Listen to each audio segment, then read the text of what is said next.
இங்கே என் பயணக்காரர்கள் என்னுடன் சேர்ந்து இந்த நற்பணி இயக்கத்தில் பணிபுரிந்தவர்களுக்கு நான் ஆரம்பத்தில் இந்த மாதிரி அமைதியான சொற்பொழிவுகளோ அன்பான சொற்பொழிவுகளோ நிகழ்த்தியதில்லை. இப்ப நான் சொல்ல வந்தது என்னன்னா, இந்த மாதிரி விழாக்கள் இதற்கு முன்பாகவும் நடந்திருக்கிறது, இதே அரங்கத்தில் நிகழ்ந்திருக்கிறது.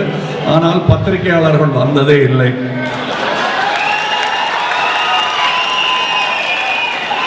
முப்பது வருடங்களாக அமைதியாக இதே விழாக்கள் இதையும் விட விமர்சையாக இங்கே நடந்து கொண்டிருக்கிறது. சற்று நம் ஆட்களை குறைத்துக் கொண்டு விருந்தினர்களை வரவேற்று இந்த விழா நடந்திருக்கிறது. நற்பணிகளை மட்டுமே நாம் செய்து கொண்டிருந்தோம். இங்க என்னது, ஒரு அரசியல் கட்சி சமாதான மாதிரி தையல் மிஷின் கொடுக்குறாங்க, இந்த ரத்த தானம் பண்றாங்க, இந்த பத்திரங்கள் கொடுக்கிறாங்க, இது எதை நோக்கி போகிறார் என்று 30 வருஷமாக என்ன சந்தேகப்பட்டுக் கொண்டிருக்கிறார். நம்மை பார்த்து ரத்த தானம் செய்வதும் கண்டானம் செய்வதும் அரசியல்வாதிகள் கற்றுக்கொண்டார்கள்.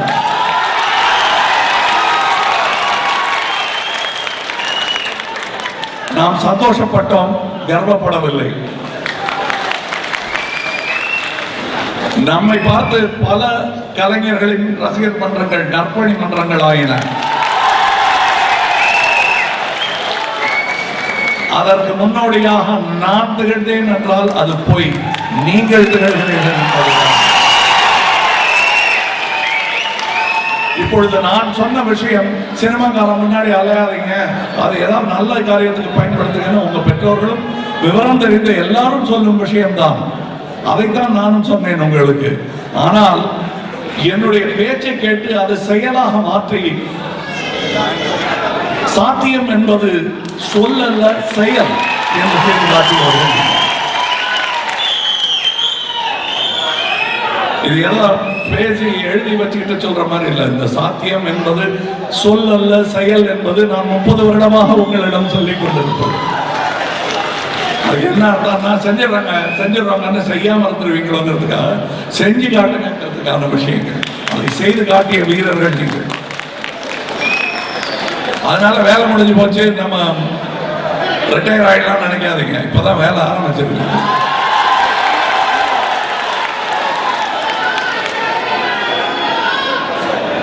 பாட்டில் வருமே அந்த மாதிரி கேட்கிறேன், ஞாபகம் வருகிறதா? நீ யார் என்று தெரிகிறதா? இதைத்தான் சொல்லிக் கொண்டிருந்தேன். ஒவ்வொரு விழாவிலும் இந்த மாதிரி விழாக்கள் முன்பெல்லாம் நடக்கும் பொழுது ஒரு அரை மணி நேரம் என்னுடைய சகோதரர்களை நான் திட்டுவேன். அப்படித்தான் நடக்கும் இந்த விழா. அமைதியாக கேட்டுக்கொண்டிருப்பார்கள். எங்கெங்கு தவறு நடக்கிறது என்று ஆளை சுட்டி காட்டி திட்டுவேன் நான். அடுத்த வருடம் இது நிகழக்கூடாது, இதையும் விட சிறப்பாக நிகழ வேண்டும் என்று ஒரு கோபக்கார அண்ணனாய் நான் இட்ட ஆணையை எல்லாம் நிறைவேற்றியவர்கள்.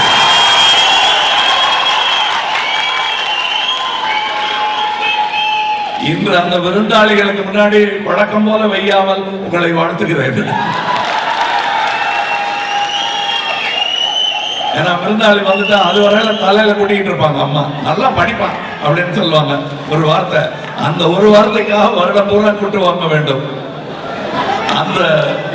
அந்த மாதிரி நீங்கள் செய்த சாதனைகள் எல்லாம் நமக்கு சாமானியமானதுதான், இன்னும் வேலை இருக்கிறது. ஆனால் ஒன்று சொல்லிக் கொள்கிறேன், உங்களை நான் ஒரு அரசியல்வாதியாக ஆசைப்படுகிறேன், ஒரு சின்ன எம்எல்ஏ பதவிக்கு ஆசைப்படுகிறேன், அதற்கெல்லாம் உதவி செய்யுங்கள் என்று சொல்லியிருந்தால் அதுவும் தெரியாமல் உதவி செய்திருப்பீர்கள். ஆனால் இன்று நான் அதை கேட்டால் ஏன் வேணுமான்னு நீங்க என்ன கேட்கிற அளவுக்கு அறிவு வந்து விட்டது உங்களுக்கு. 10 வருடமாகவே என்னுடைய ரசிகர்கள் ரகசியமாக என் கையை பிடித்துக் கொண்டு, நம்மள பல பேர் சொல்லுவாங்க அரசியலுக்கு வரணும்னு, தயவு செய்து வந்துடாதீங்க என்று பலமுறை என்னை கேட்டு, நமக்கு இப்ப இருக்கிற பெருமை அங்கெல்லாம் பணம் வராதுன்னு என்று எனக்கு புத்தி சொல்லும் தோழர்களாக, தொண்டர்களாக, தோளுக்கு மிஞ்சிய தோழர்களாக நீங்கள் வந்து விட்டீர்கள். அதில் எனக்கு சந்தோஷம். ஆனால் ஒன்று சொல்லிக் கொள்கிறேன், நல்ல நேரத்தில் அப்படிலாம் பேசாதீங்க என்று மூட நம்பிக்கைக்காரர்கள் குறைந்து விட்டார்கள். இருந்தாலும் சொல்கிறேன், நற்பணி இயக்கமாக மட்டுமே இது இருக்க வேண்டும், எனக்கு பின்னும் இயங்க வேண்டும் என்பதை சொல்லிக்கொண்டே அதில் இன்னொரு வார்த்தையும் இந்த நாளில் சேர்த்துக் கொள்கிறேன். நமக்கு பின்னும் அதை இயங்க வேண்டும். இன்று தங்கவேலு பேசும் பொழுது என் தகப்பனார் யோசித்தார், சினிமாக்காரன் கூட்டத்தில் போறேன்னு. ஆனால் இன்று என் பெண் எனக்கு சான்றிதழ் தந்திருக்கிறாள் என்று சொல்லுகிறாரே, அது பேரன் கொள்ளு பேரன் வரை செல்ல வேண்டும். நம்ம கொள்ளு தாத்தா யார் தெரியுமா? இந்த கட்டடம் பெருசா இருக்க, இது கட்டுறதுக்கு ஒரே ஒரு சங்கல் கொடுத்தவர்னு சொல்லணும். இங்கே இருப்பவர்கள் எதுக்காக ஒவ்வொரு தையல் மிஷினா கொடுக்கிறேன்னா, அவங்க இங்க நற்பணி செய்தவர்களுக்கு சம்பள நாளே இதுதான். இன்னைக்கு இங்க வந்து பார்த்துட்டு சரியா கூட பார்க்காம ஓகே ஓகேன்ற பாருங்க, அதுதான் அவங்களுக்கு வாழ்த்து. நான் ஒவ்வொரு முறையும் சொல்வேன், பல கோடி ரூபாய்கள் ஒரு நடிகனாக நான் சம்பாதித்த கோடி அளவு கிட்டத்தட்ட கொடுத்துருக்கீங்க. அது என்னால் முடியாது. நான் டாக்ஸும் கட்டி, வீடும் கட்டி, பொண்டாட்டி பிள்ளைகளையும் பார்த்துக்கிட்டு, நல்ல சட்டையும் போட்டுக்கிட்டு, மிச்சம் இருக்கிற காசு எவ்வளோன்னு பார்த்தா ஜாஸ்தி இருக்காது. அதுவும் நான் எடுக்கிற சினிமா மாதிரி எடுத்துட்டு எல்லாத்தையும் சினிமாவில் போட்டுட்டு கடைசியில் தர்மம் பண்றதுக்கு எவ்வளவு இருக்குன்னு பார்த்தா ஒன்றும் இருக்காது. ஆனால் கிட்டத்தட்ட 20 கோடி ரூபாய்களை தாண்டி from 1990 to 1914 நான் சொல்ற கணக்கு வந்திருக்கிறது. ஒவ்வொரு ரூபாய் நோட்டும் வேர்வையில் நனைந்த ரூபாய் நோட்டுகள்.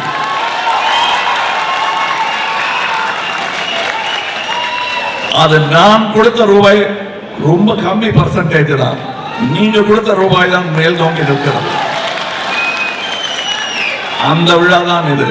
சும்மா இருக்கிறவங்களுக்கு இது கொஞ்சம் போர் அடிக்கும். சும்மா வேடிக்கை பார்க்க வந்தவங்களுக்கு இது கொஞ்சம் போர் அடிக்கும். திரும்ப திரும்ப மெஷின் கொடுக்குறாங்க. இவர் சிரிக்கிறாரு, ஒருத்தர் ரொம்ப சந்தோஷப்படுறாரு, ஒருத்தர் கடைக்கு பிடிக்கிறாரு, ஒருத்தர் கமலாசன் திட்டுறாரு, ஓரமா போயாங்கிறாரு. இது என்ன கல்யாண வீட்டுக்கு மொய் எழுத வந்த மாதிரி இருக்கு. என்ன இது மொய் தான், ஆனால் கல்யாண வீட்டில் அல்ல, எங்கள் வீட்டில் நடக்கும். இப்ப நீங்க பாத்தீங்களா, அவங்க எல்லாம் அவசரத்துக்கு 7ஆம் தேதி அன்னைக்கு யாராவது இருக்காங்களா, ஊனமற்றவர்கள் யாராவது இருந்தா நம்ம ஏரியாவில் சீக்கிரம் பாருன்னு கண்டுபிடிச்சது இல்லை. வருடம் பூரா பார்த்துக்கிட்டு இருந்து இவங்களுக்கு தேவையா இருக்கா, அடுத்த வருடம் கொடுத்துருவான் என்று யோசித்து பட்டியல் போட்டு இவர்கள் எல்லாம் இவர்கள் காசில் இருந்து எடுத்து கொடுக்கும் பணம் இது. இதற்கு என்னுடைய கலை பயன்படுகிறது என்றால் அது சின்ன ஊசி. இந்த பேராடையை தேய்க்க உதவும் ஒரு சின்ன ஊசி. அதுவாகத்தான் நான் இதை நினைத்துக் கொண்டிருக்கிறேன். அதற்கு மேல் என்னை நான் பெரிய ஆளாக நினைத்துக் கொள்ளவில்லை. என்னை விட சிறந்த கலைஞர், எனக்கு என்னை பயிற்றுவித்த கலைஞர்களை எல்லாம் நான் பார்த்திருக்கிறேன். என்னை விட சிறந்த கலைஞர்கள் உரு தெரியாமல், பேர் தெரியாமல், ஏழ்மையில் வாடி மாண்டதை நான் பார்த்திருக்கிறேன். நான் பெரிய கலைஞர் அகந்து கிடையாது, நல்ல கலைஞர் நம்பிக்கை இருக்கிறது.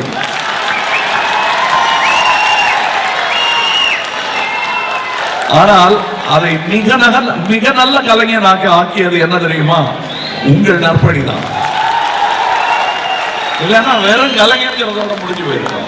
இதை இந்த மாதிரி ஒருத்தர் இருந்தார், ஒரு நடிகர் தன்னுடைய ரசிகர்களை எல்லாம் நற்பணி மன்றத்துக்கு மாற்றினார் தான். என்னை பற்றி இன்ட்ரோடியூஸ் பண்ணும்போது வேறு துறையில் இருப்பவர்கள் முதல்ல சொல்றது இதுதான், நல்லா நடிப்பாருங்கிறது கூட அப்புறமா தான் வருது. என்ன கேட்டாங்க, இப்ப முதல்ல சின்ன வயசுல 60 வயசுல அடிச்சு சின்ன வயசுல கேட்கும் போது நல்ல ஒரு கலைஞன்னு ஒத்துக்கணும், அது இருந்தா போதும்னு சொல்லிட்டு இருந்தீங்க 19-20 வயசுல. இப்ப என்ன சொல்றீங்க 40 வருடத்துக்கு பிறகு? அந்த ஆசையை தீர்த்து வச்சிருக்கீங்க. ஒரு கலைஞர் அந்த பெருங்கூட்டத்துல என்ன சேர்த்துக்கிட்டீங்க. அடுத்து இவன் நல்ல மனிதன், நேர்மட வாழ்ந்தான் என்று சொல்ல வேண்டும். நான் கலைஞன், அவர் சினிமாவிலும் நடித்தான் என்று சொல்ல வேண்டும். அதுதான் எனக்கு பெருமை. அந்த பெருமையை சேர்க்கும் எனது வீட்டு சொந்தக்காரர்கள், எனது பிள்ளைகள், எனது சகோதரர்கள். இப்பொழுது பெற்றால்தான் பிள்ளையா இயக்கத்தின் மூலம் 2000 பிள்ளைகளுக்கு நான் தகப்பன்.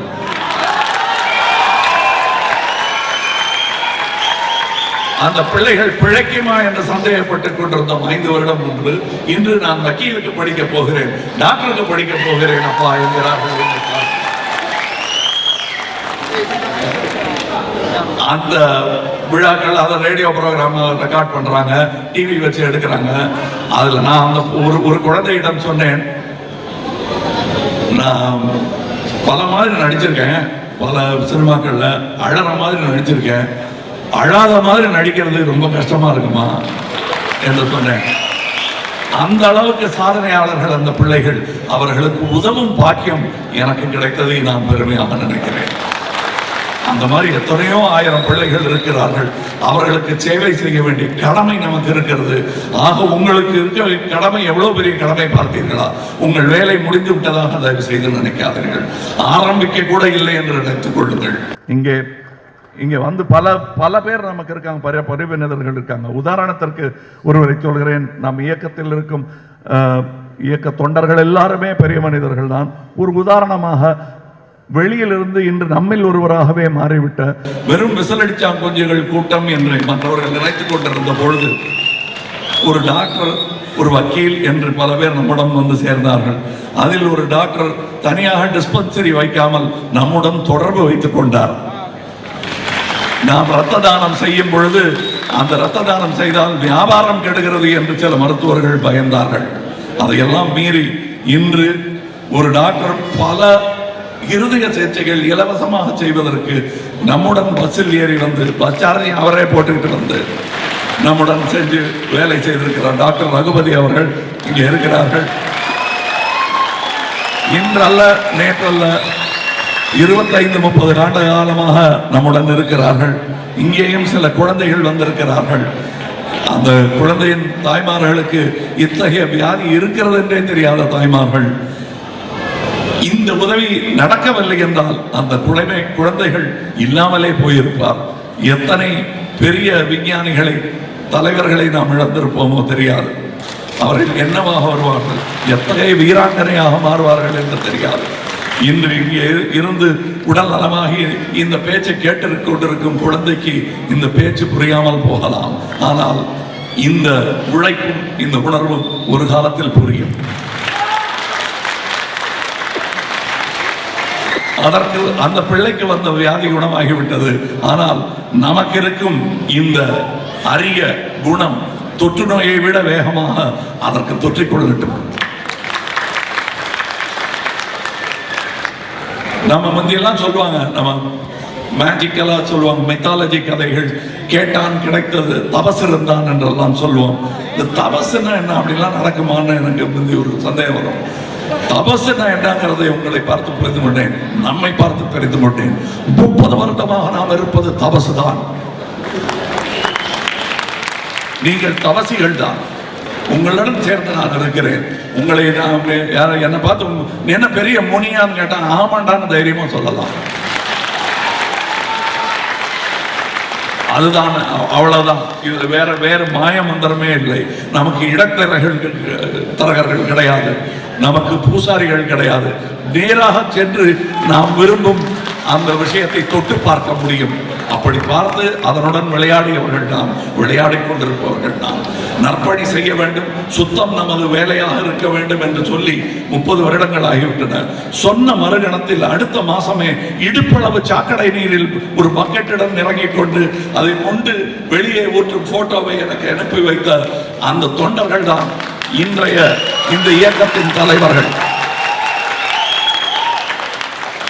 அவர்களுக்கு நன்றி சொல்லும் விழாவாகத்தான் இன்று இந்த பிறந்த நாள் விழாவை நான் ஒவ்வொரு வருடமும் கொண்டாடி கொண்டிருக்கிறேன். இதுல பளபளப்புக்காகவோ சென்சேஷனலிசத்துக்காகவோ செய்யல. ஒரு நாளைக்கு எப்படி ஆபீஸ் டேன்னு கொண்டாடுவாங்க இல்லையா, எல்லாரும் கேட்க வேண்டி, அந்த மாதிரி நம்மளுடைய ஆபீஸ் டே. இதை புரிந்து கொண்டவர்கள் புரிந்து கொள்வார்கள். இதனால டிக்கெட் விற்காதுங்கிறது நமக்கு தெரியும். 30 வருஷமா இதனால விற்கல. ஓடாத படம் ஓடவில்லை, ஓடிய படம் ஓடியது. ஆனால் இது தனி இடம் என்பதை, இது சிலை வைப்பதற்காக நாம் செய்யவில்லை. நாம் செய்தோம் என்ற பெருமையை தவிர வேறு நமக்கு இதில் வேறு ஒன்றுமே இல்லை. இன்னும் சொல்ல போனால் இங்கே பத்திரிகை ஊடகங்கள் இருக்கின்றன. ஒரு பெற்றோரின் பெருந்தன்மையுடன் பெருமிதத்துடன் சொல்லிக் கொள்கிறேன். எனது பெருமையாக நினைத்தல்ல, இந்திய மேடையில் இதே ரசிகர்களுக்காக ஜெயகாந்தம் போன்றவர்கள் வந்து அமர்ந்து உங்களுடன் பேசியிருக்கிறார். அவர் சினிமாக்காரர்களை பற்றி எல்லாம் எப்படி பேசுவார், ஏன் கொஞ்சம் தவறு செய்யக்கூடும் இவர்கள் என்ற சந்தேகம் இருந்தாலே எப்படி சாடுவார் என்பதெல்லாம் ஊருக்கே தெரியும்.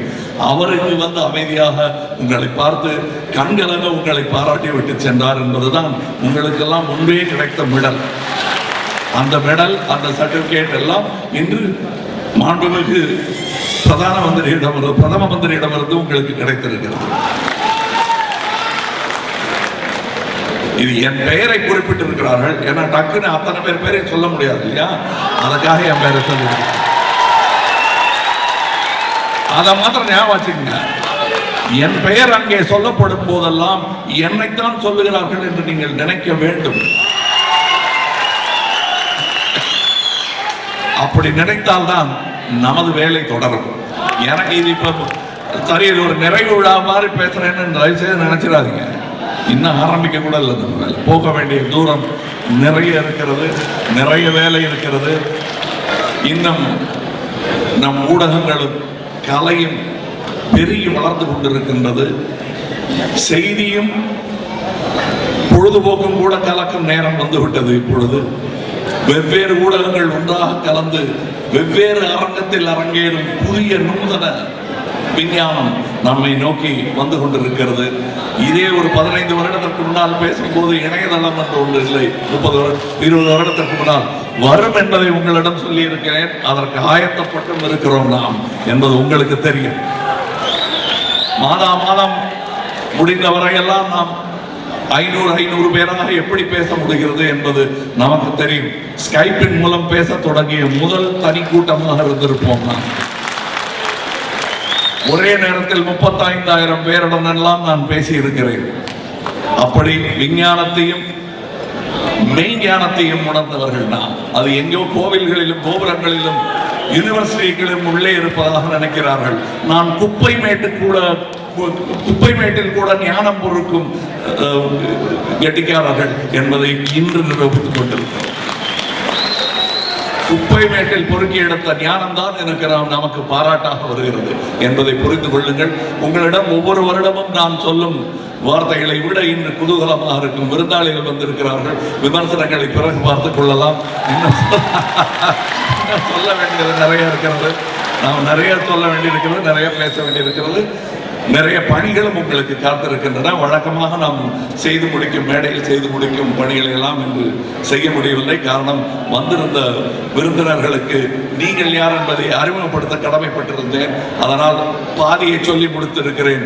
மீதியை உங்கள் செயல்கள் சொல்லட்டும் என்பதை சொல்லிக்கொண்டு என் பிறந்த நாளை பயனுள்ளதாக்கிய உங்களுக்கு நன்றியை சொல்லிக்கொண்டு விடைபெறுகிறேன்.